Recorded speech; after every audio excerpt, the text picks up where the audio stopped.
कुंडली के सप्तम भाव में स्थित शुक्र सुंदर जीवन साथी देता है। अगर लड़का है तो आपको आपसे अच्छी लड़की मिलेगी, ज्यादा सुंदर मिलेगी, अट्रैक्टिव मिलेगी। अगर लड़की है तो उसका जीवन साथी उससे ज्यादा अच्छा मिलेगा, अट्रैक्टिव और सुंदर मिलेगा। शुक्र हालांकि साफ यानी कलर में साफ ज्यादा गोरा होता है, यानी कि जीवन साथी हमेशा आपसे कलर में भी साफ हो सकता है।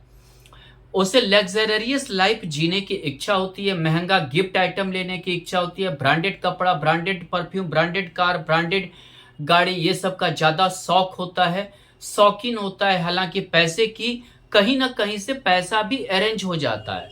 यहाँ शुक्र कहीं ना कहीं से पैसा भी अरेंज करवा देता है। भौतिक सुख ज्यादा भोगने की इच्छा होती है। और अगर देखें तो पर्सनालिटी आपके जीवन साथी का अच्छा होगा। लेकिन कभी कभी यहां पर शुक्र ज्यादा भोगी के कारण अगर राहु या मंगल से दृष्ट हुआ तो यहां अवैध संबंध के भी योग बनाना शुरू कर देते हैं, जो आपके जीवन को बर्बादी की ओर ले जा सकता है। कर्क लग्न की कुंडली हो और सप्तम भाव में शुक्र स्थित हो तो जीवन साथी बहुत ही महत्वाकांक्षे वाली होती हैं।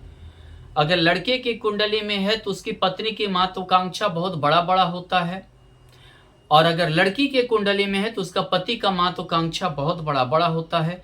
हालांकि निजी जिंदगी अच्छा होता है, निजी जिंदगी में हर सुख अच्छा होता है, गाड़ी घोड़ा घर द्वार कार इत्यादि की वाहन इत्यादि की बहुत ज्यादा मतलब कि से परिपूर्ण होते हैं। लेकिन अपने महत्वाकांक्षा तीव्र महत्वाकांक्षा के कारण थोड़ा सा असंतुष्टि पैदा होता है, थोड़ा सा ये असंतुष्ट भी रहते हैं।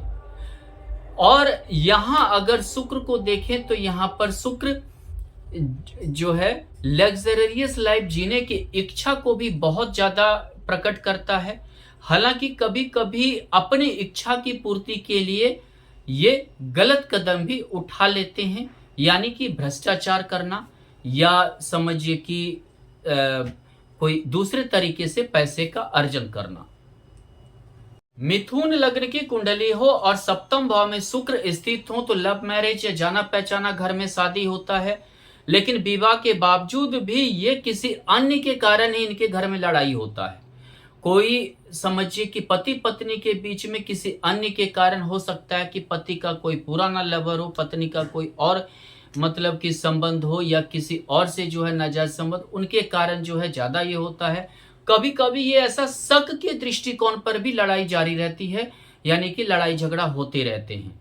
हालांकि जो है यहाँ अगर देखें तो यहाँ पर कभी कभी जो है दूसरे के कारण, परिवार के कारण भी झगड़ा का एक योग बनता है। लेकिन अगर देखें तो सामंजस्य अगर अच्छा हो तो इनके पति और पत्नी के बीच में प्रेम भी रहता है। कहीं बाहर से भी धन के सोर्स बनते हैं, यानी विदेश से भी धन के योग बन सकते हैं। मेष लग्न की कुंडली हो, सप्तम भाव में सौगृह शुक्र हो तो ऐसा समझिए कि पत्नी तो बहुत अच्छी रहती है। अगर लड़की के कुंडली में होता है उसका पति बहुत अच्छा रहता है, लेकिन घर वाले के दखल के कारण पति पत्नी के बीच में तनाव पैदा होता है। घर वाला का, दोस्त का, रिश्तेदार का दखल इतना ज्यादा होता है कि पति पत्नी के बीच में तनाव पैदा कर देता है, जिसके कारण ये कभी कभी अलग थलग भी रह जाते हैं और कुछ साल तक अलग रहने के बाद फिर ये एक होते हैं, या इनकी जिंदगी कभी कभार अलग या प्रेम उतना उमड़ नहीं पाता है। ये अगर परिवार या दोस्त या समझिए रिश्तेदार के अगर चक्कर में ना रहे तो इनका जीवन बहुत ही अच्छा गुजरेगा, अच्छे से रहेंगे। लेकिन कभी कभी जो है इन्हें धन की कमी भी सताती है। यहाँ पर द्वितीय यश शुक्र होने के बाद षष्टाष्टक योग में कभी कभी धन या कभी कभी समझिए संचय कम हो पाता है, भौतिक सुखों में खर्च अधिक हो जाता है। सिंह लग्न की कुंडली हो, सप्तम भाव में शुक्र स्थित हो तो पत्नी का दखल उनके काम में बहुत ज्यादा होता है। बिजनेस में, व्यापार में, हर चीज में दखल होता है। हालांकि कभी कभी ये साथ मिलकर भी काम करते हैं। इनके जीवन साथी का बहुत ज्यादा इनको फोकस भी रहता है। हालांकि कभी कभी ये पत्नी के कारण, पति है तो पत्नी के कारण, पत्नी है तो पति के कारण ये आगे भी बढ़ते हैं, नाम इज्जत प्रतिष्ठा भी कमाते हैं उनके कारण। और उनका सहयोग इनके जीवन में बहुत ज्यादा होता है। और सहयोग के कारण ही ये उन्नति भी करते हैं। और ऐसे ही कभी-कभी जातक या जातिका जो है पति के ही सहयोग से एक अच्छा नौकरी, एक अच्छा व्यापार या एक अच्छा मतलब समझिए कि आप जीवन में उन्नति के कारण ये ढूँढ पाते हैं और आगे की ओर बढ़ते हैं।